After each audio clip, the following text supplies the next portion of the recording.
Hello and welcome to the Headache Doctor Podcast. I'm Dr. Taves, your host. As always, it's our mission to educate and empower everyone with headaches and migraines so that you can break free from a life of fear of your next headache or migraine and dependence on medication. In today's podcast, we're going to talk about some very, very practical things. We're going to talk about ways to incorporate movement into your day. So we'll start off talking about why movement is important. We'll talk about the problems with sitting and why sitting's a problem. One of my goals with this podcast is to get you guys to understand just how impactful, in a negative way, sitting can be, okay? And the way we sit and the lack of movement. So when we starve our body of the movement that it's wanting, and oftentimes it's overlooked. I talk to patients every day, and the little things matter. The little things matter. How you're sitting, how you're standing, the frequency of movement that you're incorporating into your day. Those things really do matter. So we're going to talk about that. We're also going to talk about workstation setup. We're going to talk about all the little things that you can do to set yourself up for success if you're trying to implement movement throughout your day in the process of managing headaches or migraines, managing this neck tension that is building up, leading to this head or facial pain, and you're in this sort of vicious cycle and you're trying to break it. These are some of the most practical things that you can do. So we work with people virtually and in person. So what we're going to talk about here is a part of our process, okay? So we're giving you free information here like we've always done, but this is some of the more practical stuff. So first thing to know is don't overlook this information. So some of this is going to feel relatively simple, but it's impactful. And so I think bringing the impact to the simplicity of these principles and these little changes throughout your day is a big deal. And so that's something I want you guys to take home. The other thing that we're going to hit on that I want you guys to know is just that idea of movement as medicine. All right. So let me tell you a quick story. Just a patient that has gone through our process. We were kind of hitting roadblocks. We're plateauing in our progress. And one of the things I was noticing was that this patient would sit with legs crossed, with leaning to one side. Standing was knees locked out, shifted onto one hip. The job was that they were working in was sedentary. It was a desk job. It was working on a computer. And so the implementation of the exercises, of some simple stretches for the neck, for the shoulders, that was there. They were doing the exercises. But outside of that, all of those little things within their day were actually, we talk about time on your side versus time against you. So time was against this patient. And so we had to have a heart-to-heart, and I do this frequently. And so this story could probably fit with a dozen or so patients in the last several months. But it's a heart-to-heart on like these little things, incorporating movement, thinking about how you're sitting or standing. These little things really do make an impact. We've talked about them here and there throughout the podcast. I do have another podcast where we hit on like posture, importance of movement, but this is going to get, I think, even more detailed. So first off, we are talking to people, especially if you have a sedentary job, if you work at a desk looking at a computer screen, if you're sitting, if you don't have the opportunity to have a standing desk, this is for you. So this is going to be very helpful if you are in that situation. All right, so movement is medicine, but let's ask the question, but how? How is movement medicine? So we talk about how the next posture is the best posture, meaning having this sort of military style of sitting where you're very stationary, very stiff, but you're in a neutral position. That's not necessarily the best thing either. So we want you to continue to move and be dynamic. But how is that beneficial? So when it comes to movement in the context of headaches and migraines, there's a few things physiologically that we will get the benefit of. So first is blood flow. So all of these tissues within our body, so muscles, tendons, ligaments, the joints themselves, so blood flow into an area is a very good thing. When we think of a trigger point are these fibers within a muscle that are contracted, and they actually limit the amount of blood flow that can get into the area. And that lack of oxygen, that lack of blood flow causes a reaction of these, what are called cytokines. And there's these actual proteins that transmit the pain signal. So there's pain that can result from this tension that builds up within the muscle that's restricting blood flow. So we want to be dynamic and move. And so in this example of a trigger point, that muscle is responding likely to lack of movement or increased stress throughout the day. And so those fibers kind of go into this protective response, and we experience what is known as tension or a trigger point, a knot. Another benefit we get from movement are just this release of endorphins, these neurotransmitters, these the part of the brain, these endorphins access a part of the brain that give us that sort of runner's high. So when we exercise and we have the benefit of just feeling better after, that's what we're getting through these endorphins, these neurotransmitters that are signaling to the brain in a way that allows us to just feel better. Our mood is improved. It can also provide the benefit of stress relief. So general mobility is what we're looking for here. So we want to utilize all of the available motion within our joints, okay? So repetitive movements throughout the day. So say you work in a factory or something and you're assembling widgets and you're doing the same movements throughout the day. So that can lead to increased stress on joints, ligaments, tendons, muscles, because you're not dynamic. It's one movement and that same pattern over and over, but you're not teaching your body how to utilize all the available motion. So this general sense of mobility is what we're looking for. Another benefit we get from this is just energy levels will improve. So exercising during the day gets us in this regular cycle, wake-sleep cycle, but it also allows our body hormonally to be energized. So we have to elevate the level of energy or effort, the intensity of what we're doing through our body, through the muscles, through our physiologically, through all these different systems.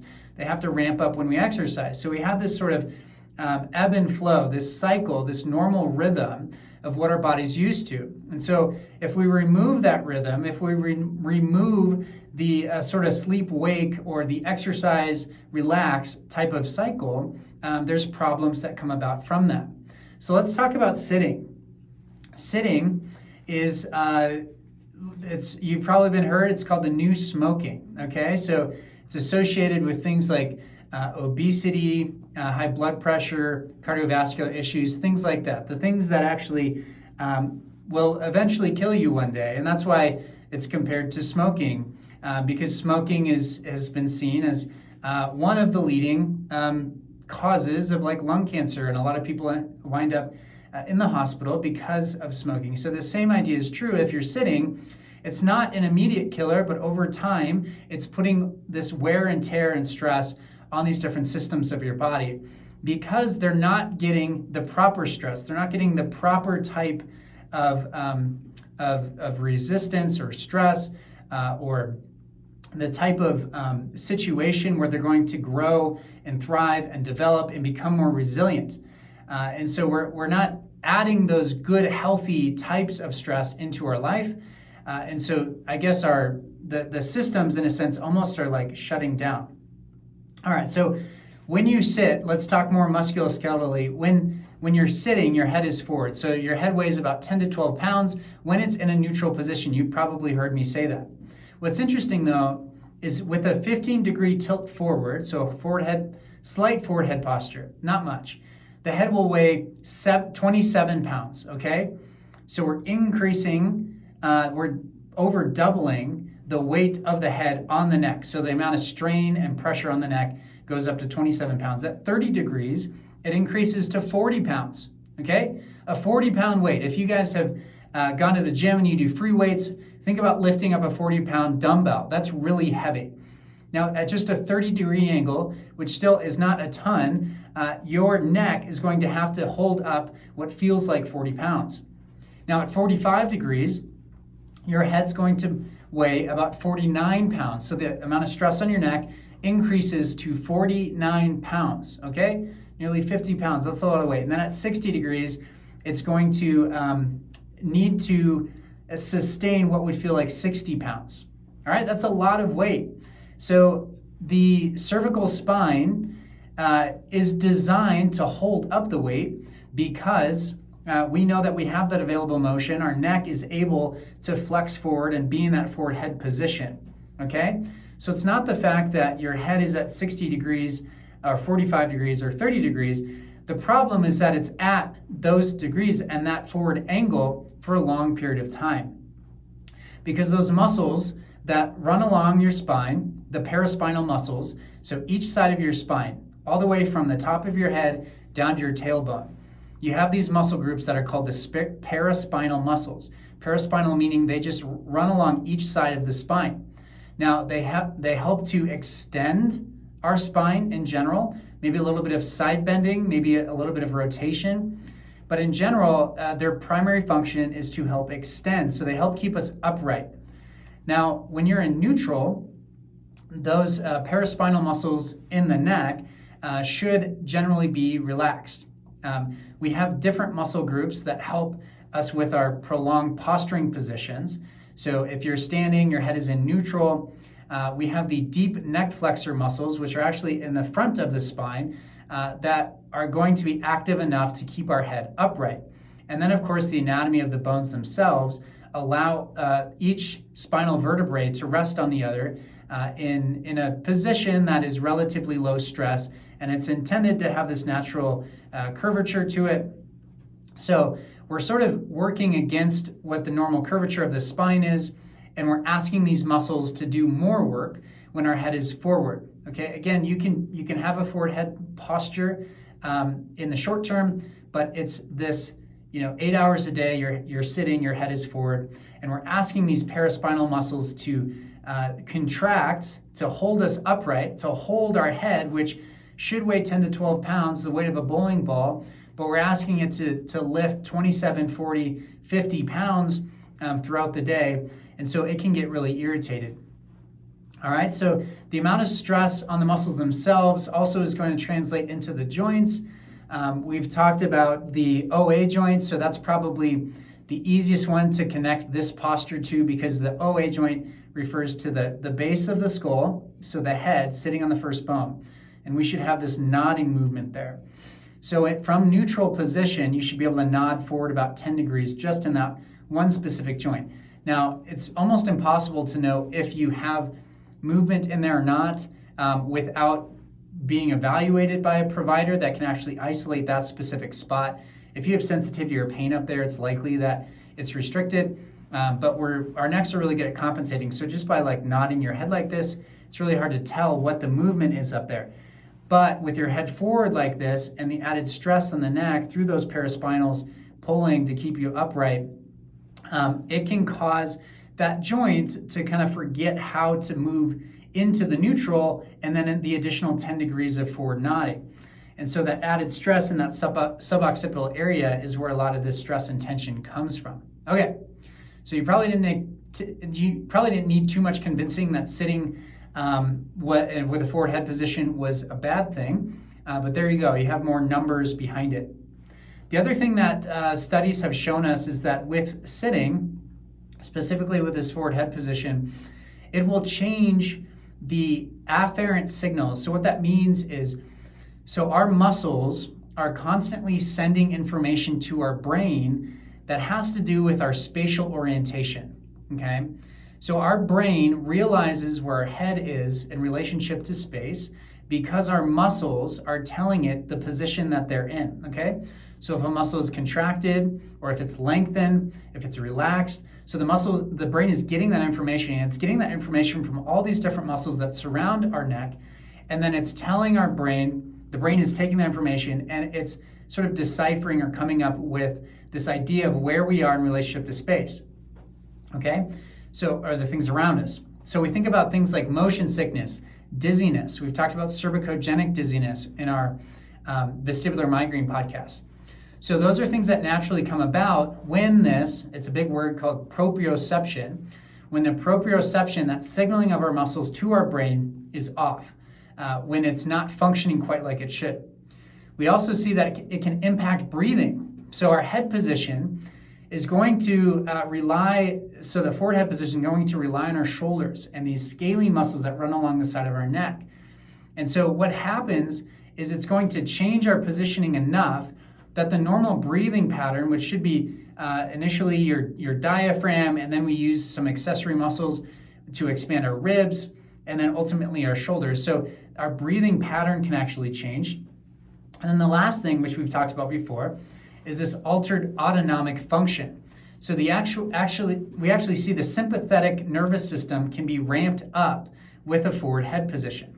All right. So what that means is that fight or flight response, instead of rest and digest, the fight or flight response of the sympathetic nervous system, which has an impact on all these different systems in our body, can be ramped up, which has to do with the anxiety and stress level. Okay. So just by getting yourself out of this position and implement a movement into your day can reverse all of these negative effects. So from the CDC, they did a study, kind of an ergonomic workplace type study, where they provided standing desks to half of this subject group, and then the other half received, they didn't receive anything, it was just their normal workstation setup. Okay, so just by providing a standing desk, they were able to reduce the time spent sitting by 224%. So about 66 minutes per day per individual that received the standing desk. So about an hour per day. All right, so what did they find as far as the benefits of an hour of standing per day, outside of just a straight 8-hour workday where you're sitting? So they saw that it reduced upper back and neck pain by 54%.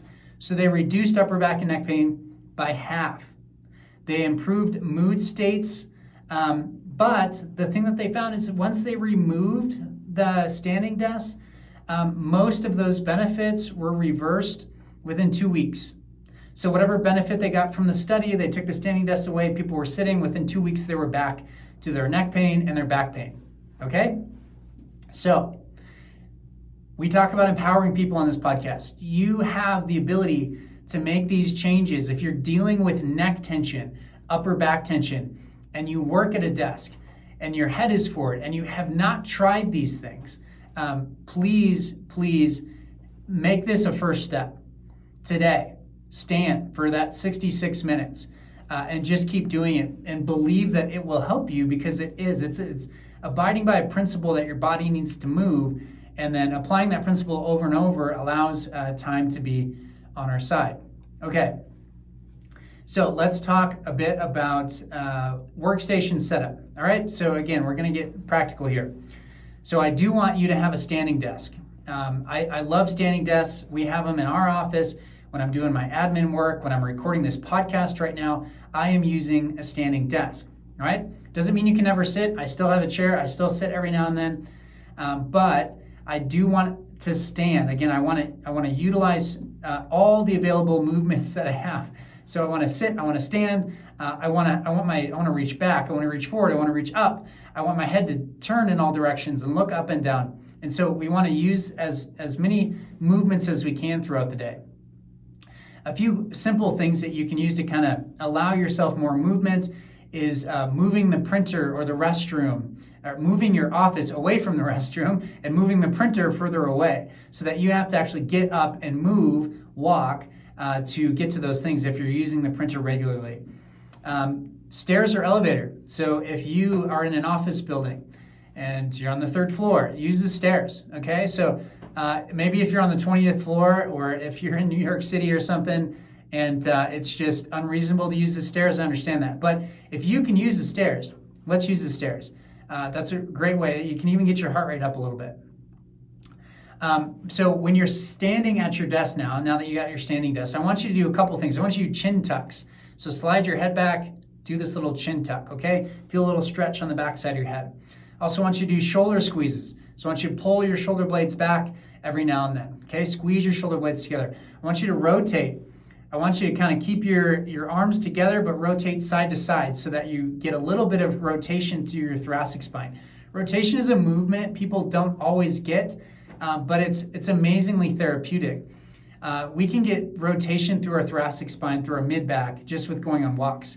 So if you're really intentional with walking to the printer, to the bathroom, you're swinging your arms, getting some movement through your shoulders, through your upper back, that's a great way to add movement into your day. Setting a timer to take a quick stretch, break, or walk around. So timer might be every half hour. If you're sitting for a half an hour, I would love for you to get up and move around. Half hour might be my personal limit for how long I want to be sitting before I need to change my posture. Using your lunch break, going on a walk on your lunch break, just changing your environment during lunch so that you have to get up and be dynamic. Morning and evening routines. So in the evening, sitting on the couch is probably, it is a behavior that we want to get people out of, but a walk around the block can be a really nice thing, especially as the days are getting longer. Our evenings, we're seeing some sunshine still, so let's start to walk around the block in the evening. Getting your family involved so that they hold you accountable, making it more of a social thing. You can also, as far as exercise is concerned, just go onto YouTube and find some form of an exercise that you are comfortable with. So as far as exercise is concerned, if you have headaches or migraines, we don't want this to be a trigger for you. So the idea is to increase the amount of exercise that you're capable of gradually. Start with something simple. It could be going on a walk. It could just be body weight exercises. But do something that your body can tolerate. Typically with exercise, if it's going to trigger something, it's going to be relatively quickly after. I guess there is a situation where it could be the next day. So if you have an exercise routine, typically it's when the intensity is high enough that you add stress to these different muscle groups. The next morning you might feel kind of stiff. So if you wake up one morning and you're trying to figure out like why do I have kind of a headache today? The exercise routine you had the day before might be an issue. It doesn't mean you should stop exercise. It just means you might need to more gradually build to that level of intensity. Habit stacking, so things that you do throughout your day. So whether it's brushing your teeth, waiting for the oven to heat up, whatever it may be, just find that time where you have a couple minutes of like you could move to some extent. You could implement some stretch. You could do the little chin tucks. You could pinch your shoulder blades back. Find that regular routine and then stack something very simple that incorporates movement onto that. All right, so with exercise itself, we want consistency. A very gentle way to start exercise would be yoga if you're someone that's struggling to find an exercise that doesn't trigger your symptoms, and then having accountability and potentially even scheduling your workouts, just like you would a doctor's appointment or something like that. Put them on your calendar, maybe share your calendar with a significant other so that you have that accountability. All right, so a couple things that we do here. If you are trying to implement movement into your day-to-day life and you're looking for accountability, you're looking for direction, our Headache and Migraine Masterclass is a more in-depth dive at what this neck problem that causes this head and facial pain, which is the source of all sorts of headaches and migraines. We go into depth with that, but we also have videos on the types of exercises that you can be doing at home, and that's available on our website. You can purchase that whenever. It's $150 for the Headache and Migraine Masterclass. But the other thing you can do is work with us virtually through our health coaching option. And that's where we hold you accountable. We would meet with you over the course of 4 visits or more, but it's an hour session and we meet every 2 weeks. We create goals, we educate, and then we want to hold you accountable to those. And we've seen really, really impactful stuff come out of that, okay? And then of course our bread and butter, our primary product is if you come out here and we can actually provide you with hands-on treatment and then all the education and resources in addition to that to help you walk through this process of navigating these headaches and migraines. We appreciate you, the listener, so much, and we want to continue to grow our impact on this podcast. We need you to write us a 5-star review, letting us know how grateful you are for what we're doing, but also describing the impact that this podcast has had on your life so that someone that's looking at podcasts or looking at educating themselves to understand their own symptoms can read that review, and this can potentially have an impact on their life. We love the work we do because it does change lives, and we want to continue to grow, so please help us by writing a review. As always, it's our mission to educate and empower everyone with headaches and migraines so that you can break free from a life of fear of your next headache or migraine and dependence on medication, allowing you to thrive in everything you do. Thanks so much for listening to the Headache Doctor podcast.